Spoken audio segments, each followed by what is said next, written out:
Cái xinh nhất Sơn La đây rồi.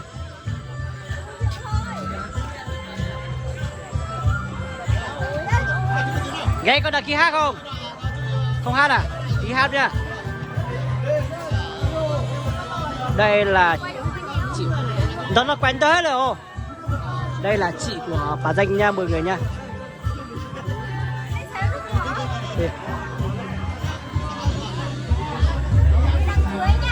Hôm nay đi đám cưới à? Có người yêu chưa? Hôm nay có đi đám cưới có kiểu người yêu không? Ồ, xin thế này thì kiếm họ bán mất rồi đấy. Ui, sợ chạy bán lắm đấy. Sợ bán.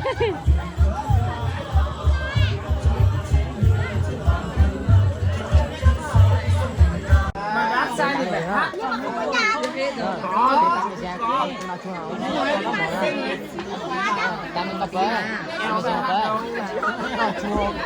Không bắt nhiều chân đi xong rồi chị Không, chị cứ hát cho em xong là em không biết hát được.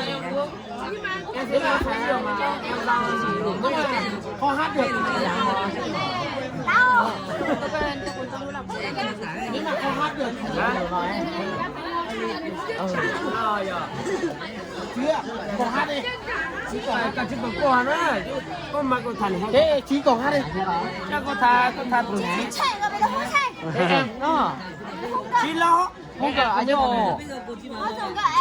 Chị ơi, em Chúng ta chúng ta đủ món này.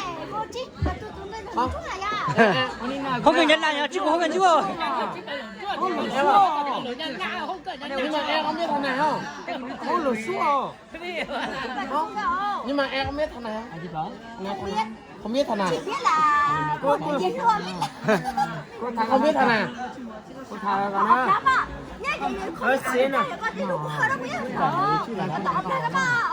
Đúng rồi. Thế là em không biết thằng chính mà. Cái này là ta có là giữa gió này sẽ nắc à cờ. Nắc à tệ phải gì nhất à? Phải gì à? Yeah. Nắc à phải gì ta chỉ bao. Em không biết chị một chén. Em có sinh 96 mà. 96. 95 96 chả em. Rồi. Tên gì ở đâu? Giới thiệu đi chứ, muốn cho người ta mà không nói. Tên Chí ở Sở cư. Anh đâu? Chí là người yêu. Tao như nói cho nó tao cho tôi này. Thế mà, những cái sao tôi cả tôi nói. Tao chỉ tao không? Tất cả là hay giờ nó này thà về phải không? Hỏi nhá, paper mà chính là bên cả paper chỉ có người yêu. 96. Từ khuôn mặt với lại mấy tóc tất cả những này là mình phải nhớ. 96. Ôi giời, tính đi trẻ à? 96 này nó cả tính trẻ à? Cả 96. chế một tí hiểu suốt là bé cái nó thế là gì mà đúng. Bây giờ ta chưa nói như thế không đúng chú nhỉ. Bây giờ ta đại truyền đang ở đây mà nói như thế là gì đúng. Ngày xưa thì chỉ sau một lớp thôi. Ngày xưa thì cái nhỏ con chiều. Bây giờ to lắm. Em sinh là 96 nhưng mà thực chất của nó là em đi học 97. 97. Và chị đi học 96. Thế mà từ gái Em gái chị còn học em 1 năm. Sau 1 năm. Công à, học sau 1 năm. Nhưng mà ngày trước là khai sinh sau 1 năm à. Đấy là nèo của chị, kể cả chị cũng phải là người kinh nữa. Không là Mở sáng vào, cho chế độ sáng vào.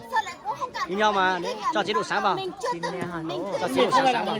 Mình là người Mông. Ở người Kinh suốt ngày mình chưa từng quen người Mông mà nhá. Có quen của người Kinh mà. Thà cho đấy. Tha đi thì người ta nói chuẩn như thế luôn. Nhá. Đấy, nếp tên còn gì nữa. Chỉ thử thôi. Nếp rồi. Rất khỏe luôn. Đỡ tại người Kinh mà chị là Mông. Cái gì? nhiều Chị chơi không? nhất luôn cũng có cho dễ tao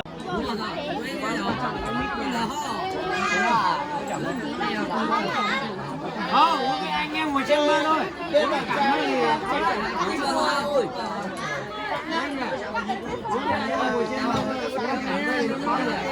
Nào mời mọi người. Cảm ơn nhá. Nhớ. Chúc rằng cô dâu chú thể lắm chúc. Cảm ơn đấy. Hẹn là không biết đâu.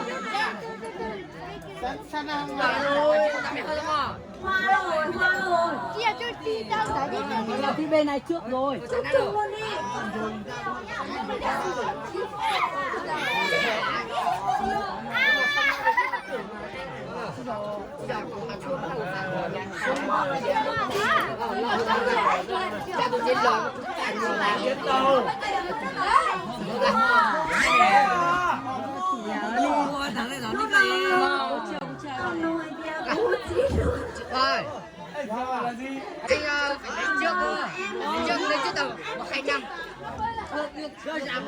Đấy nha.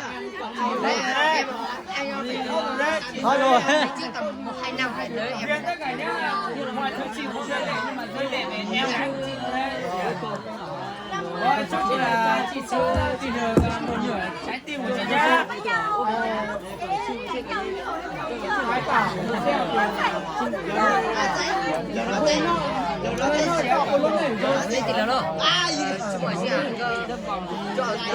Cho gia đình là tôi chính Đánh chửi Không, cái chuyện gì cũng không quan tâm, tại vì cái chuyện cãi nhau á, chỉ mà mình sống với nhau, cái chuyện cãi nhau, tức nhau không bao giờ bỏ qua được, tại vì ai cũng phải đi hết sống mà đúng không?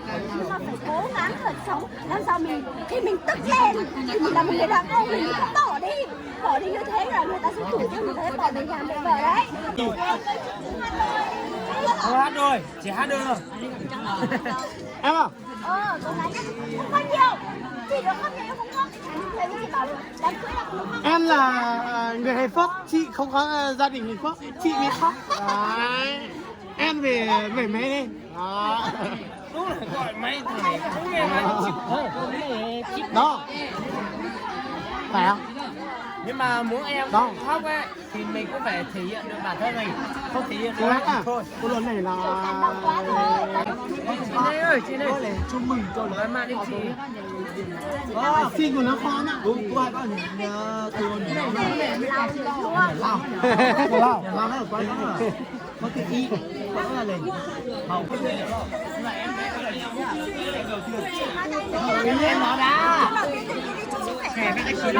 Để chị nói cho mà nghe.